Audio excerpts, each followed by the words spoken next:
This past week marked the annual celebration of Purim, P-U-R-I-M. It's an annual Jewish festival in honor of God and in honor of Esther. Esther, the Hebrew Bible heroine who saved the Jewish people from slaughter through her courageous act of faith. Well, Jews celebrate Purim in the early spring each year. About this time. It's the 14th day of Adar on the Jewish calendar.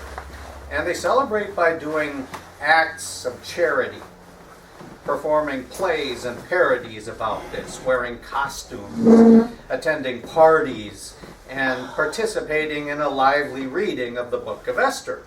And during this reading at the synagogue, Jews will boo and hiss and stomp their feet and rattle noisemakers whenever the bad guy's name, Haman, is mentioned as a way to blot out his name. And the 9th chapter of Esther is where it establishes the celebration of Purim and spells out the main mitzvot for religious duties specific to this holiday. The first being the public reading of the book of Esther. And then the next mitzvah is festivity and rejoicing. In fact, Jews are required to be happy on Purim. So we should be joyful and happy for such a time as this. Amen? Now, many Jews also observe a fast prior to Purim, commemorating Esther's 3 days of fasting that we just read about in preparation for meeting with the king. It's called the Fast of Esther, and it's usually observed the day before Purim.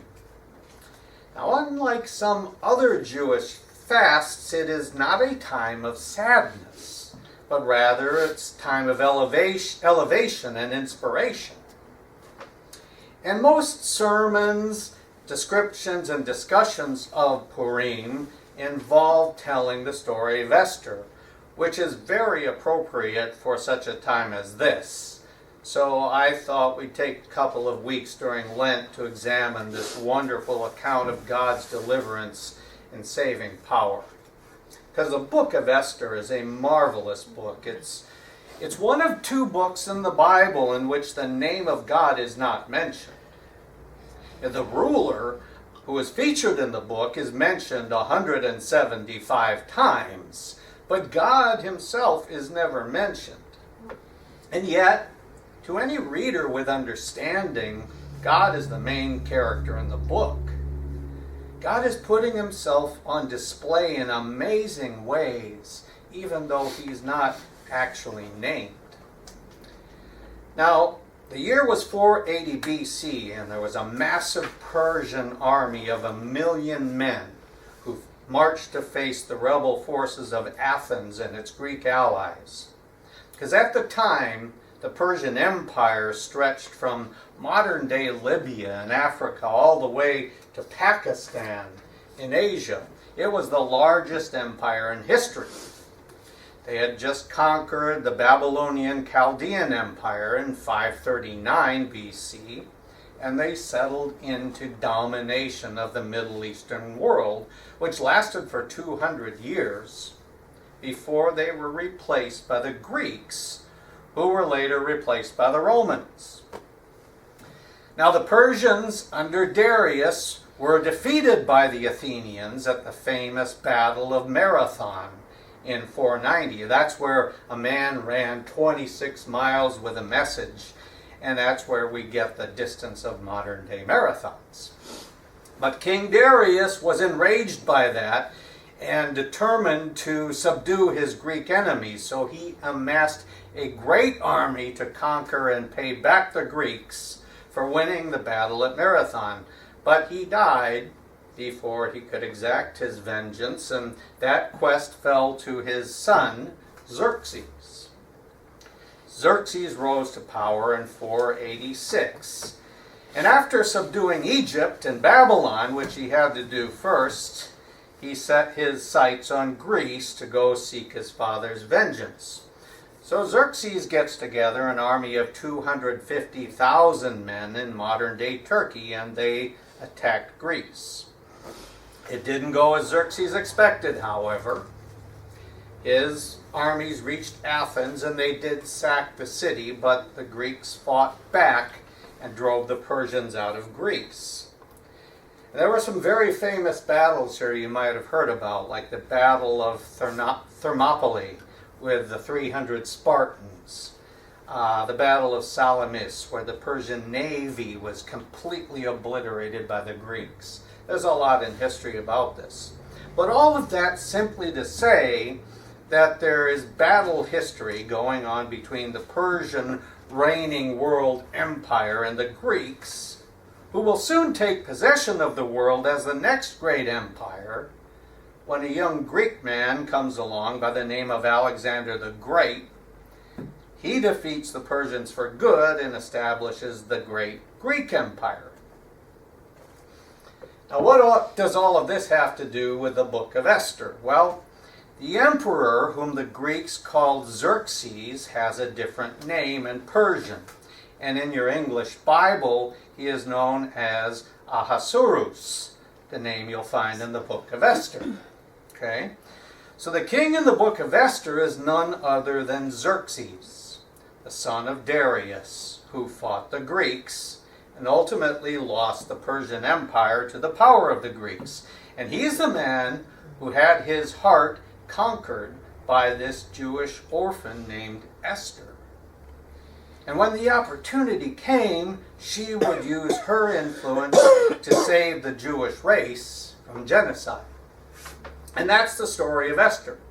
How one woman, through the providence of God, saved the Jews from genocide. And Purim is the Jewish festival in honor of God's deliverance through Esther. Now the book has her name on it, not because she wrote it. She didn't write it. We don't really know who wrote it. It might have been her cousin Mordecai, who was a scribe. Maybe Ezra wrote it, perhaps Nehemiah, or some other Jew dwelling in Persia at the time. But whoever the author is, the real author of the story is God, the great I Am, Yahovah. So I want to quickly look through the book of Esther. We'll do the first part of it today. It opens by describing the expansive kingdom of Ahasuerus.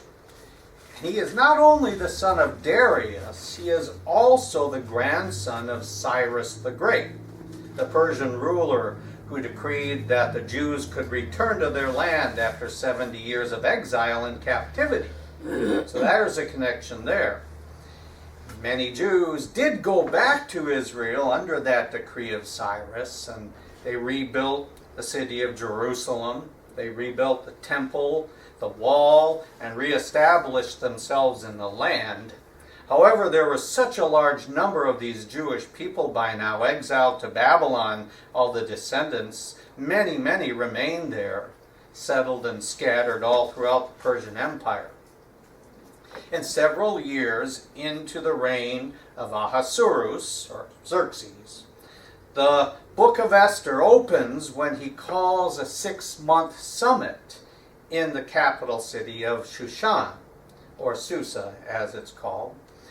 And this was a 6-month war strategy session to make final preparations for the invasion of Greece. That's what's going on. And on the 7th day of the feast, after a week of intoxication and indulgence, Ahasuerus decides he wants to put his wife on display. And her name is Vashti, Queen Vashti. It says she was the most beautiful woman in all of Persia, and he wanted her to come so he could show her off. Well, surprisingly, she says, "I'm not coming to your drunken party." Probably concerned, that her dignity would be tarnished appearing before this crowd of mostly drunken men. It was a big orgy, really, and she doesn't go. Now, that made Ahasuerus furious. He wasn't the nicest guy, and he saw it as public insubordination and embarrassment. It made him look bad in the royal court and all others who were present there. And according to chapter 1, verses 17 and 18, it says he's also afraid that the queen's action will start a woman's lib movement here. After all, if the queen can get away with this, then every woman will try to do this, he fears. And it kind of basically says that. And so he demotes her. She's no longer the queen. And he spreads the word that she's out, that she's through.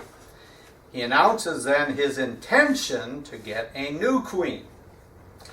And we read in chapter 2, 1 through 4, after these things, when the wrath of King Ahasuerus subsided, he remembered Vashti, what she had done, and what had been decreed against her. Then the king's servants who attended him said, "Let beautiful young virgins be sought for the king, and let the king appoint officers in all the provinces of his kingdom, that they may gather all the beautiful young virgins to Shushan, the citadel, into the women's quarters, under the custody of Hegai, the king's eunuch, custodian of the women. And let beauty preparations be given them. Then let the young woman who pleases the king be queen instead of Vashti." This thing pleased the king, and he did so. So this is going to be an empire-wide beauty contest, basically. And at that point, the biblical text introduces us to the two main people in the story, the two Jewish people who were cousins. They lived in the city of Shushan as well. And they're descendants of the original Jewish captives taken by Nebuchadnezzar in the Babylonian exile a century earlier. Okay? Now, the older of the two is a man named Mordecai, and he's roughly about 15 years older than his young cousin, an orphan named Esther. Verse 7 says that her parents had died when she was very young, and so Mordecai had raised her. And her name in Hebrew is actually Hadassah, and it means myrtle, the plant. Her Persian name, Esther, may be related to the Persian word for star, so her name could have been Star. Because the Jews in exile were often given these Persian names, like Daniel was, like his three friends, Azariah, Mishael, and Hananiah, who became Meshach, Shadrach, and Abednego, Babylonian names.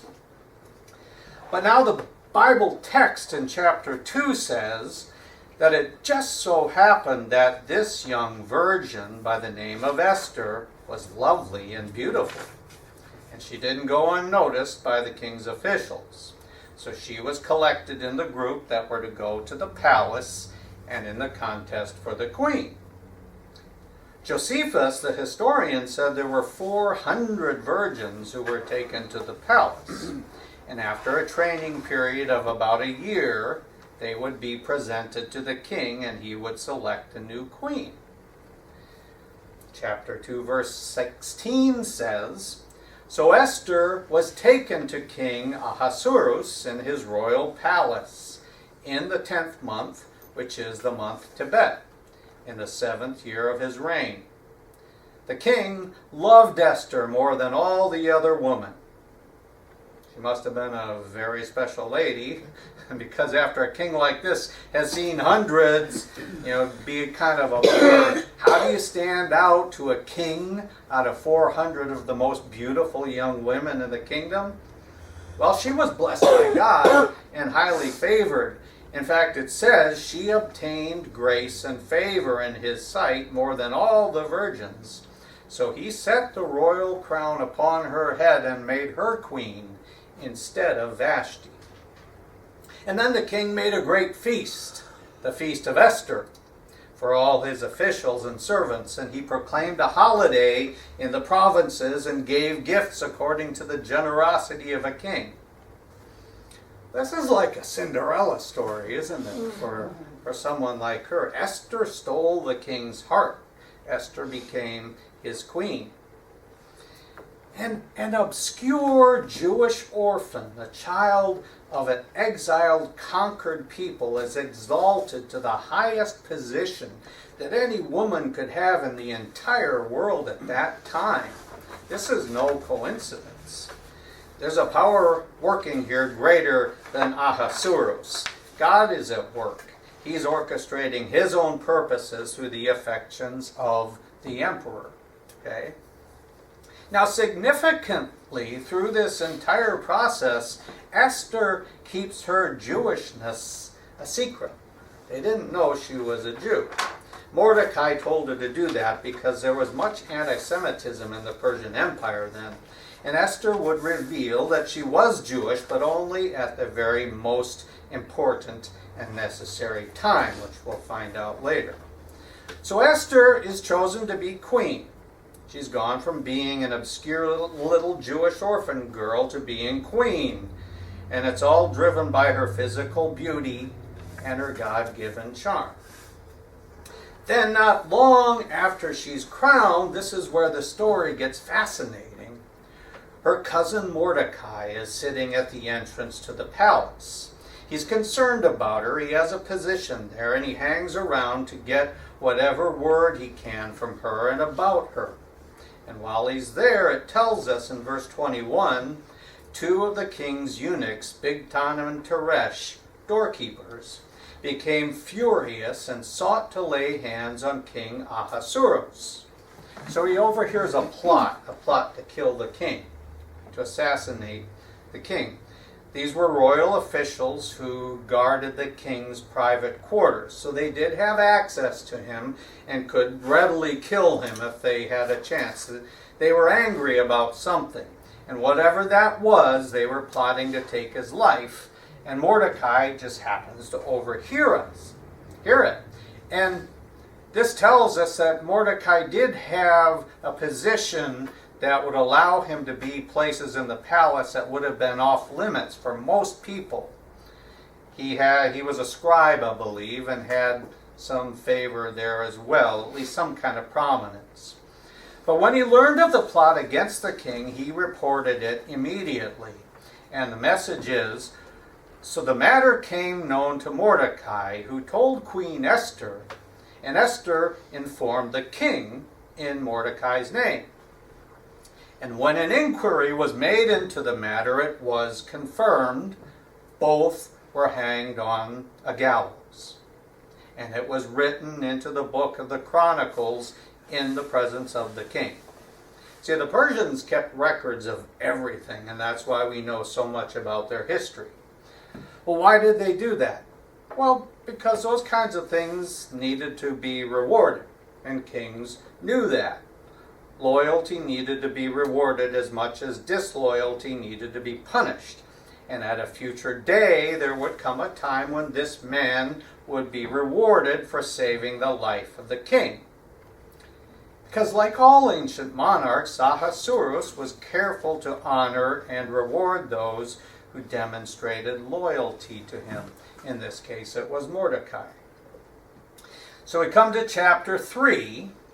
And we are introduced to the next main character in the book, which is a man named Haman. Boo! Hiss! Right? Well, he obviously was a capable Persian man who had been exalted by the king. And there's something very interesting about this man, Haman. Boo! Hiss! And this really is a key to the whole story. Okay, he was an Agagite. It says that twice in chapter 3, also in chapters 8 and 9. It keeps repeating that. And it's not a small detail. It is the origin of Haman's hatred for Mordecai and his hatred for the Jews. And to understand why it's important to know that he was an Agagite, I want to go back a little bit, about 1,000 years, to the Exodus. And during their exodus, the Israelites were attacked by the Amalekites. It talks about that in the 17th chapter of Exodus. And the Amalekites were the descendants of Esau, and the one who sold his birthright. Because the Amalekites attacked the Jews, God cursed them. In Deuteronomy 25 it says, one day they'll be extinct. 4 centuries later, King Saul conquered the Amalekites, and in 1 Samuel he captures their king, whose name is Agag. Now Saul was supposed to kill Agag, but he didn't do it. He let him live. So Saul incurred the Lord's displeasure for that and for other things, and so the throne was removed from his family. Then the prophet Samuel stepped in, went and killed and hacked to death Agag himself, because God told him to. Haman was an Agagite. And though almost 1,000 years had passed since the curse, and hundreds of years had passed since the hacking to death of Agag, Haman knew his family history. And he knew that it was a Jewish man, a Jewish prophet by the name of Samuel, who had killed his royal ancestor. And to make it worse, Mordecai is a descendant of Kish, it says. And Kish is from the tribe of Benjamin. Benjamin is in the line of Saul. So they knew their history well. Haman the Agagite and Mordecai the Benjamite had not forgotten the ancient tribal feud. And the hostility erupts then in chapter 3. It says, all the king's servants who were within the king's gate bowed and paid homage to Haman, for so the king had commended concerning him. See, he'd been elevated already so high that everybody had to bow to him. But Mordecai wouldn't bow to him or pay homage. And when Haman saw that Mordecai didn't bow or pay him homage, Haman was filled with wrath. But he disdained to lay hands on Mordecai alone, for they had told him of the people of Mordecai. Instead, Haman sought to destroy all the Jews who were throughout the whole kingdom of Ahasuerus, the people of Mordecai. So what does Haman do? He goes to the magicians and the astrologers and he says, I want you to determine the optimum day by looking into your mystical sources to find the best day to annihilate the Jewish people. And we'll have genocide all throughout the Persian Empire on that one day. And then he goes to the king and he says, this nation, this Persian Empire, is full of Jews. They love the Greeks, and they're a great threat to the empire. They're a threat to your throne, your empire, and they ought to be eliminated. Furthermore, king, if we kill them all, we can confiscate all their property and all their spoils and everything they own, and a vast sum of money will come into the royal treasury. And Ahasuerus said, great idea, go do it. And he hands over his signet ring to Haman so that he can stamp it on the documents that'll authorize genocide for all the Jews. Haman hits a fast track, dispatches a royal decree, sends it all throughout the empire to destroy, kill, and annihilate all the Jews, both young and old, little children and women, all of them. And in verse 3 of chapter 4 it says, in every province where the king's command and decree arrived, there was great mourning among the Jews, with fasting, weeping, and wailing, and many lay in sackcloth and ashes. That's what was going on in that song we saw and heard there. The message stretched across the massive Persian Empire rapidly that a date had been set for the people in all their local areas to kill, slaughter all the Jews. And when Mordecai heard about this decree, he tore his clothes. He dressed in rags, put ashes on his head, and mourned openly. It wasn't just simple payback by Haman. It was much bigger than that.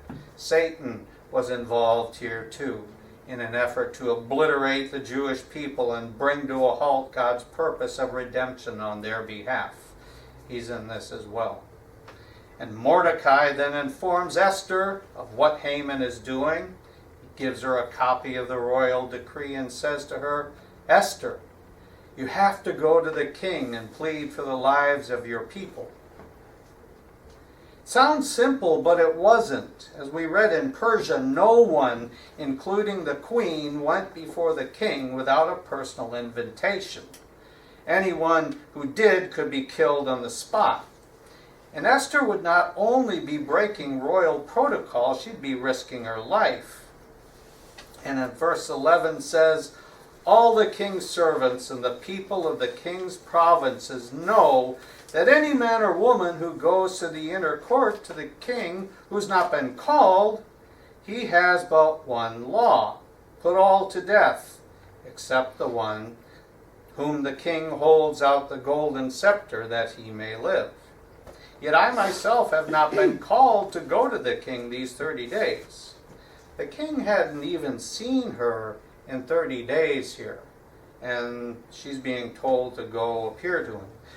She was afraid of offending this irrational king who had demoted Vashti for one act of non-compliance.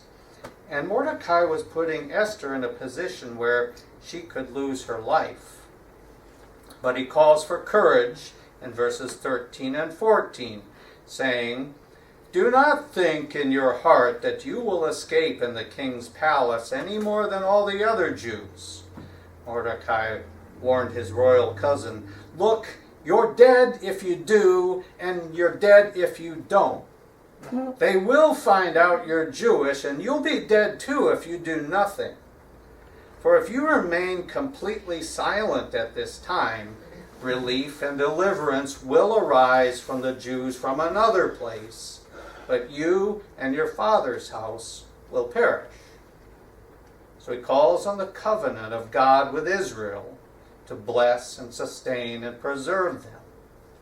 Mordecai says, look, God will deliver them another way, but we won't survive.